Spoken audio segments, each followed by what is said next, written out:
The topics and opinions expressed in the following show are solely those of the hosts and their guests and not those of W4CY Radio, its employees, or affiliates. We make no recommendations or endorsements for radio show programs, services, or products mentioned on air or on our web. No liability, explicit or implied, shall be extended to W4CY Radio or its employees or affiliates. Any questions or comments should be directed to those show hosts. Thank you for choosing W4CY Radio.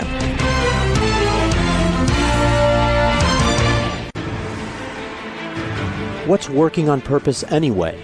Each week, we ponder the answer to this question. People ache for meaning and purpose at work, to contribute their talents passionately, and know their lives really matter. They crave being part of an organization that inspires them and helps them grow into realizing their highest potential.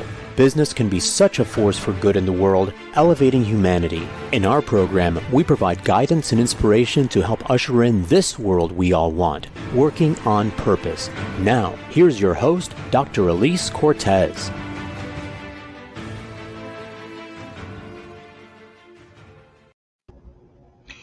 Welcome back to the Working on Purpose program. Thanks for tuning in again this week. Great to have you. I'm your host, Dr. Elise Cortez, joining you live from Dallas, which is home base for me. If you don't know me yet, I'm a management consultant specializing in meaning and purpose, organizational logotherapist, inspirational speaker, social scientist, and author. My team and I help organizations discover and articulate their purpose to thread it through their culture and operations. We work with forward-thinking or forward-reaching organizations to develop inspirational leaders who create cultures where people actually want to come to work and do their best. And we create programs like the Grab Your Gusto that enable individual team members to discover and unleash their passion and purpose at work to catalyze fulfillment, engagement, and productivity. You can learn more about us and how we work together at elisecortez.com. With us today is Gaurav Bhatnagar, the founder of Co-Creation Partners, which works co-creatively with organizations to deliver performance and culture transformations and enhance leadership development. He's the co-author of Unfear, Transform Your Organization to Create Breakthrough Performance and Employee Wellbeing, which we'll be discussing today on the program. Joins us today from Stamford, Connecticut. Gaurav, welcome to Working on Purpose. Thank you. I'm so excited to be with you. I am too, Gaurav. I really enjoy so much my role of hosting the show. I once had somebody tell me that I'm a radio show host with a reading problem. And it's true, right? And so I get to read these amazing books from people like you who make my world better. So what you've written about, Gaurav, is so important. And I know it from the work that I do with organizations too, this notion of fear. So let's jump right into that. It seems like such an easy word. It's 4 letters, but it's very powerful. So from your vantage point, what is fear, and how does it serve humans? That's a great question. So what is fear? Fear is an emotion that you experience when you are either anticipating or facing an unpleasant event, person, or situation. Right? Mm-hmm. And it's an emotion that is tremendously helpful for our physical survival. I mean, if we did not have fear as a core emotion, chances are we as human beings are probably the most ill-equipped of all animals to survive on this planet. But fear allows us to understand what are the situations when we are in danger of physical threat to protect ourselves and not to do things that which would get us into trouble. So that's the benefit of fear. Right. Well, then, since you and I both work inside companies to help leaders and organizations, why is fear such a problem in organizations? Oh, that's a great question. So here's the thing. Unlike in our everyday life or when we were living in prehistoric times when there were saber-toothed cats trying to kill us, most of the time we are not getting killed in organizations. But we behave like we are. And unfortunately, the brain cannot differentiate a physical threat from emotional threat. And what happens is when we are under emotional threat, the thing that we're trying to protect is our ego. And in order to protect our ego, we end up behaving in exactly those same patterns that we do use when we are in physical threat. We either fight, we flight, or we freeze, right? And that leads to dysfunctional responses, and that leads to dysfunctional reactions from the other side as well. So something which is fundamental to our physical survival, when used in an emotional situation, which is not impacting your physical survival, leads to dysfunction. In fact, I would go to the point of saying that fear is the single biggest source of waste in organizations. Yeah, you It say makes that in us, your book. yeah, yeah. Go ahead. And when you say it that way, Gaurav, think about how listeners and viewers think about this. If fear is the single biggest waste in your organization, shouldn't you do something about that, right? And so what I think is so important about the work that you've done is not saying that we must deny it, because I know that you also say well in your book about there's a lot of, we want to actually kind of erase it out and pretend that it doesn't exist. And I really appreciate, Gaurav, that you and your co-author Mark say that it's not about removing fear or denying it. Rather, the solution is to transform our relationship with fear. And you say fear in and of itself is just an emotion, which is neither good nor bad. It's about our relationship to fear. Can you say more about transforming our relationship to it? Yeah, absolutely. I mean, so fear is fundamentally, is so let's talk about the relation. So fear is just an emotion, as I said. It's neither good or bad. It's just cueing for you that there's a situation where there's some anxiety that is happening to you. Now, here's the interesting thing. Our relationship to fear is about the story we create around it, Yes. right? And the single biggest superpower, the power that we have as human beings, is our power of imagination. Mm-hmm. And you can imagine it to create all kinds of bad things for us, or you can imagine it to be an opportunity for learning and growth. When you imagine it to be all kinds of bad things, you collapse into it and you make the fear bigger than who you are. But when you see it as an opportunity for learning and growth, you get curious about it and you ask the question, what is it there to learn? When a manager is screaming at me, what is there to learn in terms of how I need to respond to that situation so it leads to a better outcome, versus saying, oh my God, my life is terrible. I have this useless manager and I'll always be in this miserable situation. Right? So there's a fundamental reframing that we can do. But as Spider Man's uncle said, with great power comes great responsibility.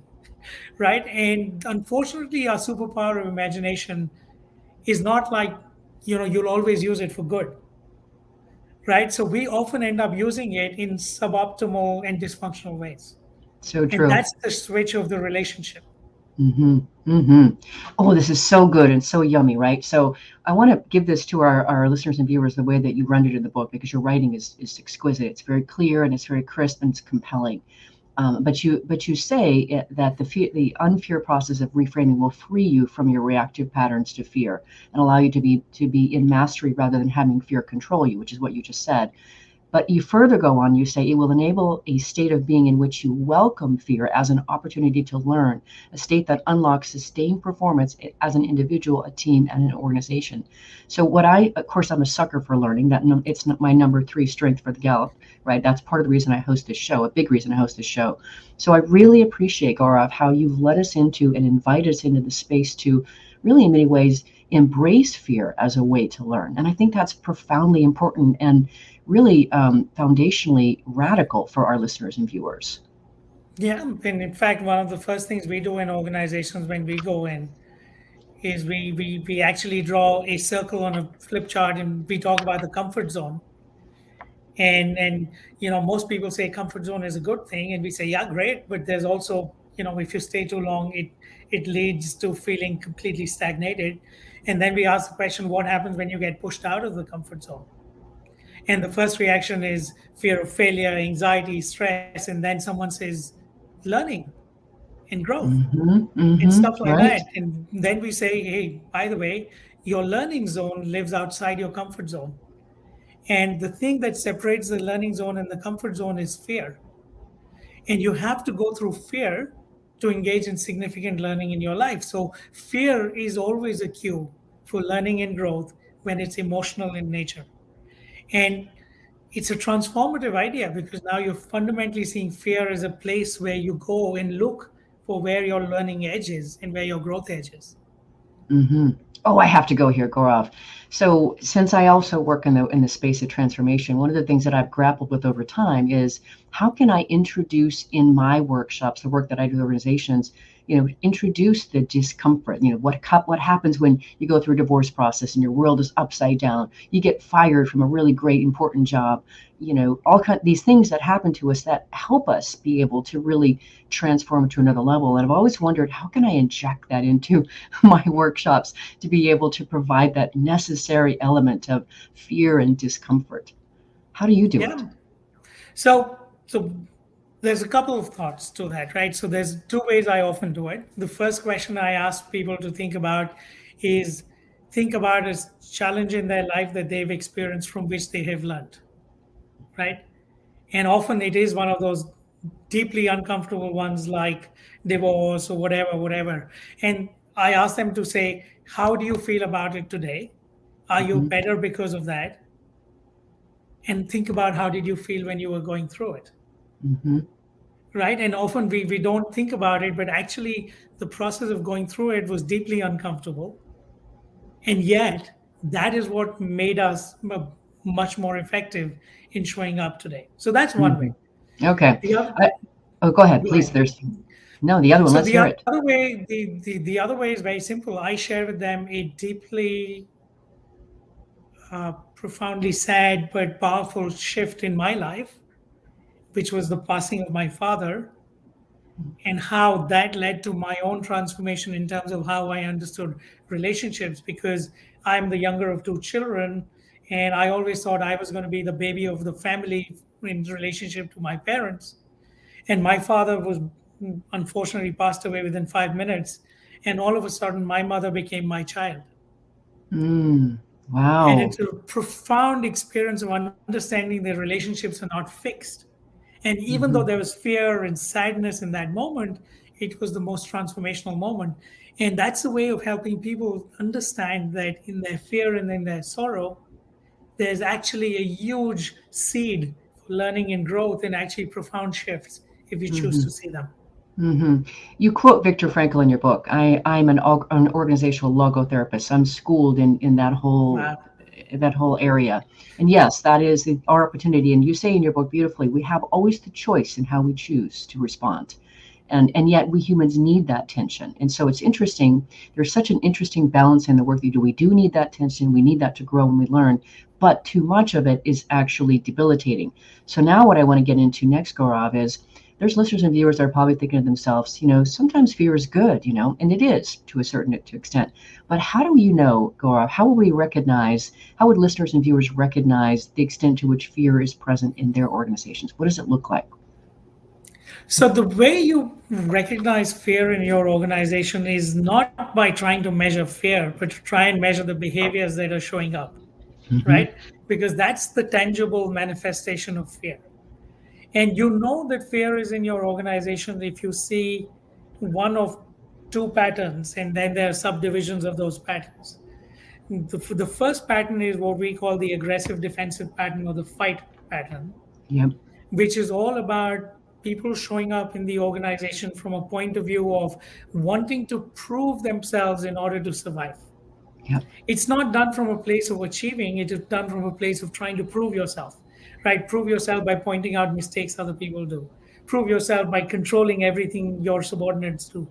Prove yourself by always competing with other people and trying to be always better. My brother is a great example of that. And the last one is be so super perfectionistic that you do everything 200% right. Not because it's effective, but because that's the way you prove yourself. The other pattern that shows up in organizations where you hide into the background and you hope that by hiding, nothing bad will happen to you, right? And that's often done by avoiding making tough decisions, just doing what your boss tells you to do and not ever questioning it, following the rules to the T, or just being nice to people and never saying anything that would rock the boat because you want to be part of the many, right? So fundamentally, the way fear shows up is a combination of these aggressive defensive and passive defensive fight and flight patterns that mutually reinforce themselves. And often in organization, what you see is that the people who have the fight patterns are saying that the reason why we behave this way is because those guys are not doing what they're supposed to do. And the guys who are in the flight pattern are saying, The reason we don't do anything is because the guys are always screaming at us, and the more we'll try and do things, they'll scream at us. So it becomes a mutually reinforcing dysfunctional pattern. So those are the behaviors you're looking for. That tells you whether there's fear in the organization or not. Mm-hmm. Now let's turn the coin over then, Gaurav. What does an unfear organization look like? Great. So first of all, I don't think unfair organization is a destination. It's a way of being. And it's not like you stay in that state forever. You keep going, you keep moving and it keep testing you. But an unfair organization tends to display four behavioral patterns. Again, we call these the wise thinking or constructive patterns. The first one is around, you know, having a seeker mentality, which is about organizations where people are in a learning mode all the time. They're curious, they're testing the boundaries, they're taking risks, which are within bounds, but there are risk taking. The second is there's a lot of coaching going on. The focus is not on proving what someone is doing wrong. The focus is on how do I help other people develop. Mm-hmm. The third one is there's a lot of trust building going on in the organization. The importance of the team is greater than the importance of the individual. And the last one is that there's a lot of achievement going on, but not from a place of desperation, but from a place of thoughtful stretch goals and planning that allows you to show up in really effective ways and allows you to bring people along in a way that they feel that they want to participate versus they feel they're scared and therefore they have to participate. Mm-hmm. Beautiful, Gaurav. So listeners and viewers, we're going to go into our first break, and I want you to think about which of the two organizations would you rather be in, the more of the fear organization or the unfear organization? If you're a leader, which one do you want to steward? So I'm your host, Dr. Elise Cortez. We were on the air with Gaurav Bhatnagar. He's the co-author of Unfear, Transforming Your Organization to Create Breakthrough Performance and Employee Wellbeing. We've been talking a bit about what is fear and how does it show up in organizations. After the break, we're going to hear more about the book and its contents and also the 8 archetypes of fear in organizations. Fascinating stuff. Stay with us. We'll be right back.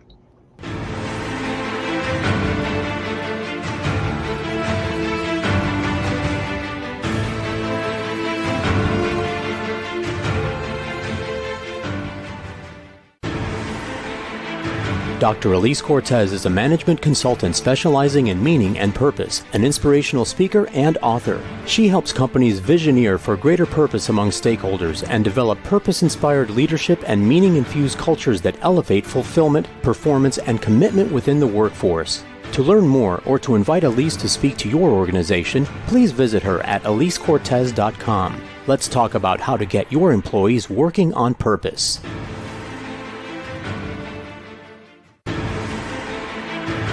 This is Working on Purpose with Dr. Elise Cortez. To reach our program today or to open a conversation with Elise, send an email to Elise, A-L-I-S-E, at elisecortez.com. Now, back to Working on Purpose.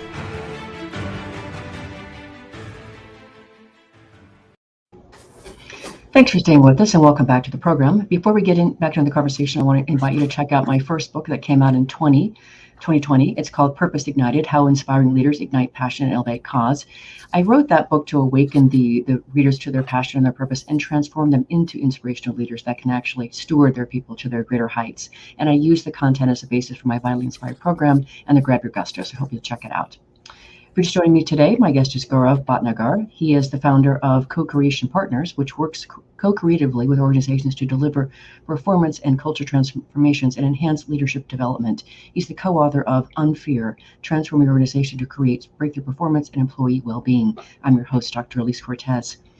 So one of the things that you also talk about, which is just really fascinating, what I find really compelling, Gaurav, is that we as human beings are these amazing creatures, right? We can create skyscrapers, we can go to the moon and back, but at the end of the day, we are still constructed of this really prehistoric way of being. It's fascinating. We have to be able to navigate that. So one of the things that you write about, and I've seen it also firsthand many times in organizations, is that fear is contagious. You say once fear becomes a mood or a habit for one person in an organization, that mindset can quickly spread. This is because humans, as deeply social beings, mirror the emotions and behaviors of the people around them. Yes, yes, and so yes. Say more about that.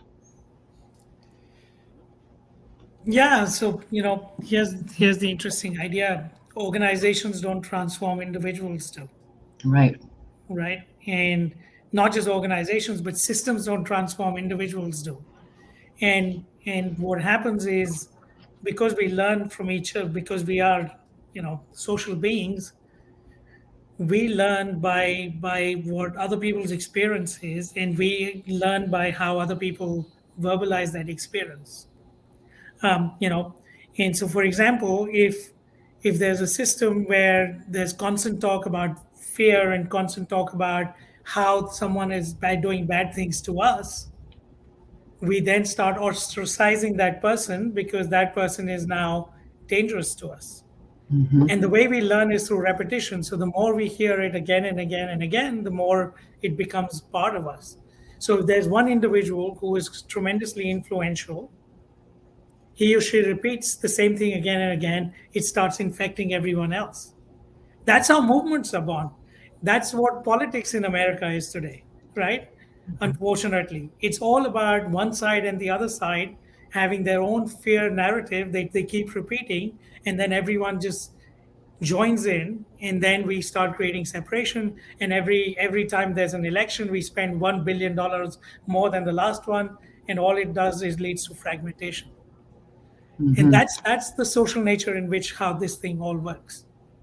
Yes, and I want to take it one step further, Gaurav. So, listeners and viewers, just put yourself in this scenario. You've been here a million times, I promise. You walk into a meeting, and the first thing you start to realize, just as you walk in, first that you can sense there's a tension hanging in the air. Then you start to notice body language. This is all happening unconsciously, by the way. You start to notice the body language. People are stiff. And when people are speaking, it's short staccato kind of words or phrases. And so they're holding themselves, they're protecting themselves. And then you start to notice that Joe over there, who always has an opinion, is not speaking up because he's scared. He knows he's going to be shut down. So when you start to recognize how this really does sweep, how contagious this really is, now think about how this shuts down innovation, engagement, performance. I mean, this is real, and there's such an opportunity to be able to address this as you're helping organizations do, go, Robbie. Your work is so critically important. Yeah, and at least, if I don't know if you've read the book Primal Leadership, but they say that they've done this experiment again and again. They bring three people off the street inside a room. They ask them to sit there for 2 minutes without saying anything, and before they get in, they have to answer all kinds of things, including what emotion are you feeling and how strongly you're feeling it. And in 70% of the situations, in those 2 minutes, the person who's feeling an emotion the most infects the other two people with that emotion without saying a single thing. Hmm. Hmm. The good news is that the easiest emotion to infect someone with is joy. The bad news is the next two of anger and fear, right? And just by the state in which we are, the mood we are in, we infect other people, Hmm. especially when we are in positions of power and influence within the system. Oh, this is so important. No, I don't know that book, but now it means that I have to go out and find the author and invite them on. So thank you for that. So let's bring our listeners and viewers back who are like suddenly starting to feel upset and tense over what we're discussing. Let's bring them back into an opportunity zone. Okay. So what you say in the book is the more you are aware of and interrupt your habitual responses to fear, the weaker the neurologic pathways will become, and the less time you'll spend in a mood of fear. That's an opportunity. That's encouraging. Yeah.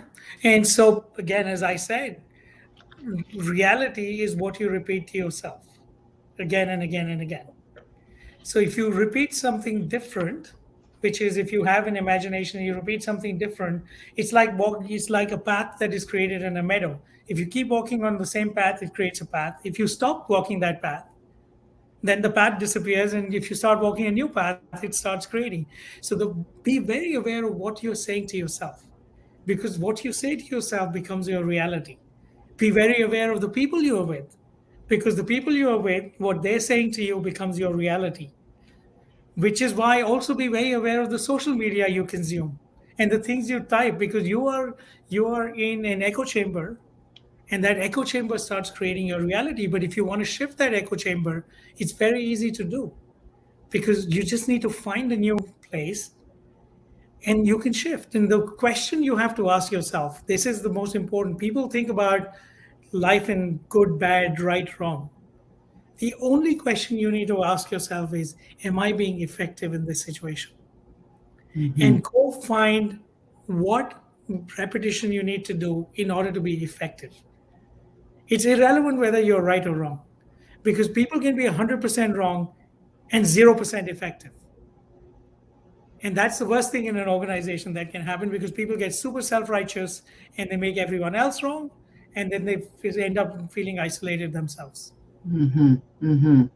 Well, and again, I like what you talk about is that, we're not constrained by our biology. We have these Yeah, amazing superpowers of language and imagination, and we can intervene in this stuff. And we as individuals can intervene in this stuff as well as leaders can. And I think what, of course, the work that I do, I stand to empower individuals and organizations, right? So to me, that's that beautiful space that you open for us to be able to help us understand what's going on for us, but how can we actually intervene to be able to create a world and organization where we actually want to live and work?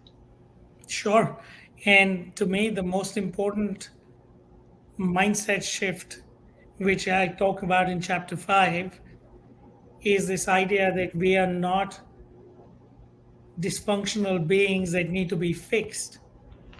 We are beings with infinite potential that need to remove the unnecessary stories that we have in our head to actually live into our potential, and that we are actually amazing the way we are rather than we are messed up. I, of course, applaud that to its very last molecule, of course. Now, one of the other things that you guys do, you and Mark, that I find really, really compelling and really appreciate, certainly as a social scientist, is that you've identified these 8 fear archetypes that are found in organizations. And I find that it's extremely accessible, Gaurav, because it's one thing to talk about fear, but it's quite another to characterize it the way that you did. So I think it would be extremely useful for our listeners and viewers if you could just sort of high level talk about each one of them. Sure. So the first archetype we talk about is the fault finder archetype. So, and this is very interesting. I'm sure people can recognize it. Do you know people in your life, when you're doing a presentation, instead of them focusing on the content, they say, "Oh, on that line, you've got the font wrong." That's Mm-hmm. your classic fault finder. They are constantly looking for what is wrong. And in organizations, when that happens, then you have many people who tell you why you can't do it, and very few people who support you in making something happen. So everything is about no versus enablement, right? So that is the first one. Okay. The second one is called the controllers. The controllers are all about making sure that everything is 200% predictable, right? I will try and control everything. I'll micromanage everything, because somehow I have this false sense that if I micromanage everything, things will be okay. And that's why I think the one blessing of COVID is it has blown the myth of control from our lives, because we can try and control everything. We have literally very little control. So it actually destroys the flexibility and adaptability of organizations. The third one is called competitors. And competitors are your classic, you all know them, right? I mean, you might be one of them. I am definitely have this tendency of I prove my value by beating everyone else, right? And this is the core of why silos are there in organizations, because I need my team to win and I want the other team to not be as good as I am.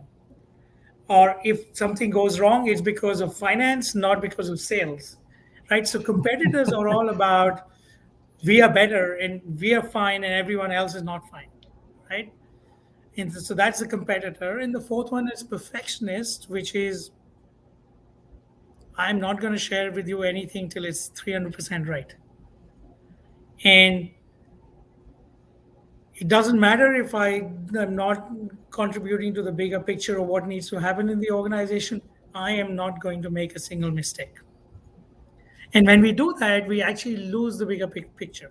Mm-hmm. Now, none of these 4 archetypes, people are behaving like this because they want to be bad people, right? They do it with good intention, but when it's done excessively, it actually leads to dysfunctional outcomes. Mm-hmm. Right? And On the other, unconsciously, right? And unconsciously, unconsciously, yes. absolutely. So on the other side, we have the avoiders. The avoiders, they avoid difficult decisions, they avoid difficult conversation, they just basically will not engage in anything that is likely to end up blowing up in their face. Now, unfortunately, in an organization where there are a lot of avoiders, very little happens. Yes. And in our experience, at least,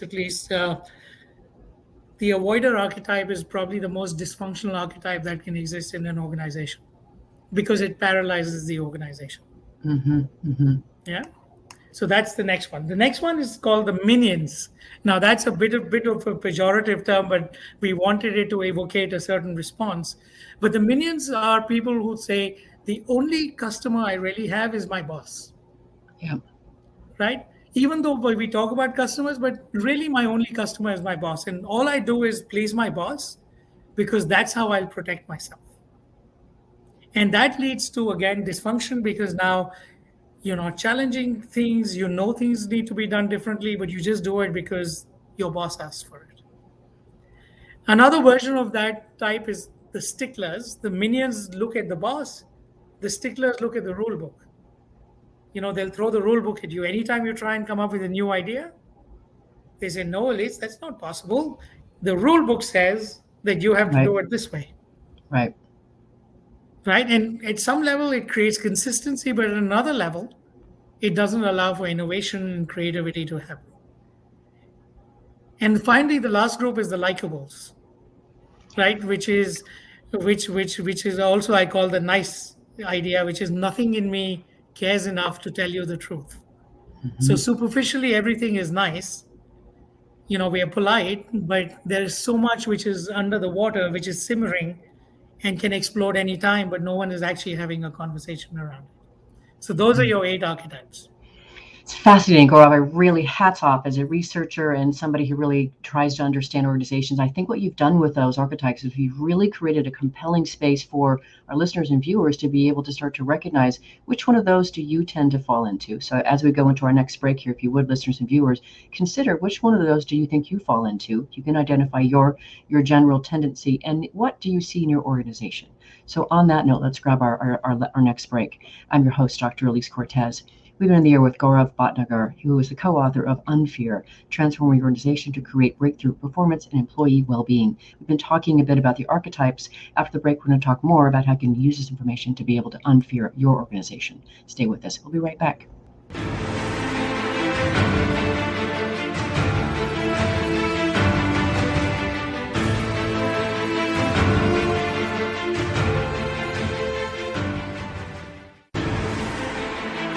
Dr. Elise Cortez is a management consultant specializing in meaning and purpose, an inspirational speaker and author. She helps companies visioneer for greater purpose among stakeholders and develop purpose-inspired leadership and meaning-infused cultures that elevate fulfillment, performance, and commitment within the workforce. To learn more or to invite Elise to speak to your organization, please visit her at elisecortez.com. Let's talk about how to get your employees working on purpose.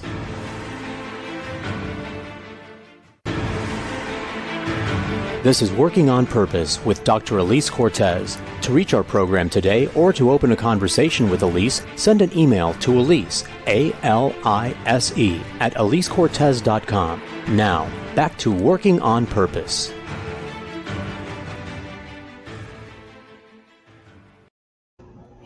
Thanks for staying with us and welcome back to Working on Purpose. One other bit of news I want to share with you before we go back to the program is last August of 21, I released a second book, and I'm actually almost more proud of this book than I am my first one.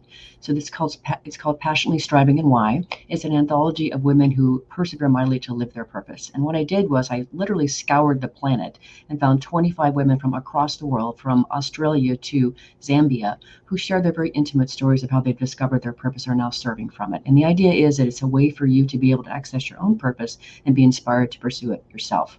So I hope you pick it up. It's on Amazon as well. If you're just joining us today, my guest is Gaurav Bhatnagar. He is the co-founder of Co-Creation Partners, which works co-creatively with organizations to deliver performance and culture transformations and enhance leadership development. He's the co-author of Unfear, Transforming Your Organization to Create Breakthrough Performance and Employee Wellbeing. I'm your host, Dr. Elise Cortez. So we left the last bit of conversation there, really kind of a cliffhanger of, what are the 8 archetypes of fear in organizations? Now let's talk about the other side again of that important coin. And that is, if you would, Gaurav, do something similar by sharing the 4 unfear archetypes. Sure, do we but have there? before I do that, I am super excited to hear about your books. So I'm going to immediately after this go and buy your books because Oh, they sound thank you. super interesting. I Thank really you. am excited. Thank Wow. you. Yeah, which then leads. And by the way, Gaurav, just so you know, I am out now scouting for men for the men's anthology collection. So if you or anyone you know who want to be part of that book, let me know. So that's my next thing. I would love to. That would be a Okay. real honor. Thank Okay. you. You're welcome. Yeah. So on the other side, the unfair archetypes. The first one is the seeker archetype, and this is the archetype which which is the person who leans in to discomfort. Mm-hmm. This is the person who says, "Why and what next?" versus "Why not?" or "Why the hell is this happening to me?" Right? This is the person who is willing to take risks for their own growth, is willing to innovate, and willing to bring together the creative force of an organization so that they all get energized to create something different and better. And they don't get stuck in best practice because they're always looking for next practice. So that is the seeker archetype. And it's, to me, it's such a important archetype, and somehow it's been suppressed in organizations today. The next one is the coach archetype. The coach archetype is all about nurturing other people and developing them and helping them become seekers, right? Instead of pointing out mistakes, these are the people who have this unique ability to help others reflect and really, really step into their own growth and step into the fear and understand what is the reframing of fear so that they can find growth and opportunity for themselves. Mm-hmm. Mm-hmm. The third archetype is the trust builder archetype. The trust builder archetype is someone who is able to create what I call a jazz ensemble. Remember that from the book. Yes. Right? Which is all about when someone does something different, instead of sitting down and say, "How the hell could you do this, man? Come on, what's wrong with you?" Is able to riff off that and create new music, Mm-hmm. and is able to get the whole system to create music together and energize everyone to feel that they're part of creating something bigger. Right? And then the last one is what is called the achiever archetype, which is again all about being driven from a place of creating performance, but not at the exclusion of well-being. It's not done from a place of fear and stress. It's done from a place of wisdom. This is the kind of person who doesn't feel the need to talk when, just for the sake of talking, but doesn't feel the need to stay quiet just because they're feeling like, that someone might judge them. When they speak, everyone stops and listens because there's wisdom in everything they say. So those are the four unfair archetypes. Oh, so listeners and viewers, if you don't find that compelling as a way forward for yourself, I don't know what to do to help you. This is so exciting, right? And so when I think about the work that I get to do, Gaurav, helping organizations to create places of meaning where people feel compelled to want to give their best and they want to grow. And then we have leaders inside those organizations that are actually stewarding all that, just like you're describing. That's where I want to be. That's the world I want to live in. Right. So I really applaud the work that you're doing. And this is what you've done, Gaurav, in your work is you've made this so much more accessible for us. And I really appreciate that. As you Thank know, you. I've dripped every last word of it. So, and by the way, just fair word of warning, this has been known to happen where, when I'm out traveling or something, I could show up on your doorstep, just so you know, this has happened before. I would love that. Okay, I good. would Just love that. fair word of warning. So one of the other things that you said already, which I do want to talk a little bit more about because it's inviting to our listeners and viewers, is the opportunity that you offer. Is you say that organizations do not transform; it's individuals who do, and you say when a critical mass of individuals transforms, then the organization transforms. Metamorphosis doesn't just change our behavior, but also the root perspective through which we experience life. So there's a way to really open this that I think is so compelling. One person at a time. Fascinating. Yeah, and I mean, as you know, being in this space, most strategy consulting organizations tend to say, let's look at the system and let's change the system. Then we'll work on the team. Then we'll work on the individual. But the system and the team is a creation of the mental models of the individual. So we recommend that you have to flip it. And not only just flip it, but you don't just work on behaviors, you work on the mental models that drive your behaviors. The way I see things, the way I perceive things, fundamentally drives how I act. I often go into organizations and, I say, hey, more important than the strategy of your organization is the mindset that created it. Absolutely. Because if I know your mindset, I can tell you what strategy you're going to create. Mm-hmm. Right? And if I change your mindset, now the possibilities open up dramatically. So when you want greater possibility, you have to work on the individual mindset, and then the collective mindset, and then the system mindset. Mm-hmm. So let's go deeper on that, Gaurav, because now you and I are really, we could finish each other's sentences here now because we're getting into the real juice of things. But for our listeners and viewers about that mindset, so one of the other things you talk about in the book is that you offer 3 essential unfair practices of mindfulness, authentic humility, and examining our core values, critical to get underneath that mindset, if you will. Can you say more about each one of those 3? Sure. So which one should we start with? Which one do you want me to start with? Let's start with mindfulness. Yeah. So what is mindfulness? It's a beautiful idea in every way. It's, when I started doing this work, I'm sure it was true for you. When you said mindfulness or meditation, everyone rolled their eyes. Yes. I love your story in your book, by the way, your own story when you were in South Africa. That's fascinating. Yeah. And I was rolling my eyes like crazy too. So So mindfulness is this idea that you are not that when you are in the dance of things, when you're so caught up in doing things, you don't get lost in the doing, so that you can't observe yourself doing it. Mm-hmm. Because when you get lost in the doing, you suddenly don't have choice, because now you're stuck in the doing. Yeah. Mindfulness is the ability to observe yourself in the act of doing, so that you are always in choice. Mm-hmm. And fundamentally, that invites you to understand that you're not just an actor in your life. You're actually the director of your life as well. And the way I ask people to do that is I ask people to think about, I ask this very stupid question. In fact, I ask people, how many of you ever have thoughts or ideas inside your head? And people look at me like I'm crazy and say, we all do. Yeah, all the time. Yeah. So I say, how do you know that? So he said, because we know. So I said, that's the interesting thing. Not only do you have your thoughts, you have the ability to notice yourself thinking. And then noticing yourself thinking is mindfulness. And if you are mindful about noticing, now you can change your thoughts. If you can't notice it, then you cannot. So mindfulness is the practice of being on the balcony while being in the dance, so that you are the orchestrator of your life, not just a player, not just an actor in it. Gaurav, that is by far and away the best description of and definition of mindfulness I've ever heard. Thank you. Beautiful.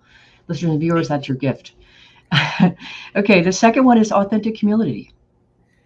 Authentic humility. So this is a really interesting one, right?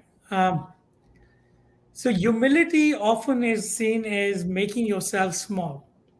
So, when I often talk to people, they say, I say, why don't you celebrate yourself? Oh, that because I have humility, and I've been taught to be. Authentic humility comes from a place of wisdom. Comes from a place of being comfortable with who you are, right? And from that place, the humility is to say, and there's always more to learn. Yeah. Right? Authentic humility is not about making yourself small, which collapses you, but it's about celebrating who you are and celebrating from that place that every time, every moment, there's growth and learning available to you. That is what true humility is. And authentic humility is. Otherwise, it's just something someone has told us as a concept. Yeah. Beautiful. Also gorgeous. Not sure that I've ever heard anybody quite describe that authentic humility that way as well. That's so bigger and accessible. The last one is examining our core values. Yeah, so this is interesting because core values now comes to the same conversation we were having earlier about your values are stories that you have been told or you've told yourself, right? And when you ask what your core values are, then you are actually truly being mindful and you are saying, hey, I have the ability to be adaptable. It doesn't mean you change your values, Right. but it asks you to query them. Yeah. It asks you, is it serving you? Is it allowing you to show up at your best and be effective? Versus, that's a given, I'm never going to question it, and I'm stuck in it, right? Because as we live in a volatile, constantly changing world, how do you move with it? How can you be authentic with it and yet, be true to your values? But if you don't query it, then you can't be true to it. Then it's just a stuckness that you have versus a real vibrant living of what your truth is. Oh, so this is the beauty, Gaurav, of being who you are in the world and doing the work that you're doing. So much of what I'm up to in the world, which I know aligns with what you're doing too, is about elevating consciousness, right? It's about being more aware of who we are being in the world and how we're impacting other human beings and intentionally lifting more people than destroying them. So I had a guy on the show, Tim Stryker, talking about, how leaders can, literally leave a negative path of destruction in their wake, and they just don't know it, right? So what we've been talking about this whole time today is really how can we elevate ourselves as leaders to be able to transform the individuals inside the organizations. And I think that is such a beautiful opportunity that you've created. And there's so much more we could cover in this conversation from your book. The action learning that you talk about is fascinating. There's stuff about that you talk about here in terms of different practices that organizations can undertake to bring about an unfair transformation, but that just means they have to read the book, right? So we have introduced the topic here, and now they can come back and read the book and ideally talk to you and Mark. So we've come to the end here already, Gaurav, and you know that this show is something that's been, by the way, the show's been around for 7 years. It's listened to by people around the world who are interested in creating workplaces where people actually want to come to work and do their best, create inspirational leaders that bring them to their greatness, and we do business that betters the world. So knowing that, what would you like to leave our listeners with today? So maybe two thoughts. The first thought is that if you're looking for joy on the outside, then you are in the wrong place. Joy is your state of being, and when you are in that state of being, then you can go after anything you want. But the moment you start looking for joy on the outside, then you make yourself depleted. And if you're depleted, you can't really be unfair. And the other thought is this thought which is the last line in the book actually, is what we met this guy on the edge of a forest in South Africa, and we told him about our book. And he told us, good luck, fellas. Fear is love that has forgotten itself. Oh, Fear is love that has forgotten itself. So that is my last thought for you. Gaurav, what a gift you are. You and Mark have created such an important piece of work. I really applaud the work that you're doing as well inside organizations. It is a delight to have you on. I'm grateful you came into my path, and we will at some point continue the conversation. Thank you for being with us today. Thank you so much. Real honor. Listeners and viewers, you want to learn more about Gaurav Bhatnagar, his book Unfear, or the work they do at Co-Creation Partners, start by visiting cocreationpartners.com. Last week, if you missed the live show, you can always catch a recorded podcast. We are on the air with Catherine Matisky of Australia, talking about her book, Leading Virtual Teams, Managing from a Distance During the Coronavirus. Next week, we'll be on the air with Donna Cutting, the author of Employees First, Inspire, Engage, and Focus on the Heart of Your Organization. See you there. Remember that work's at least a third of our life, so let's work on purpose. We hope you've enjoyed this week's program. Be sure to tune into Working on Purpose, featuring your host, Dr. Elise Cortez, each week on W4CY. Together, we'll create a world where business operates conscientiously, leadership inspires impassioned performance, and employees are fulfilled in work that provides the meaning and purpose they crave. See you there. Let's work on purpose.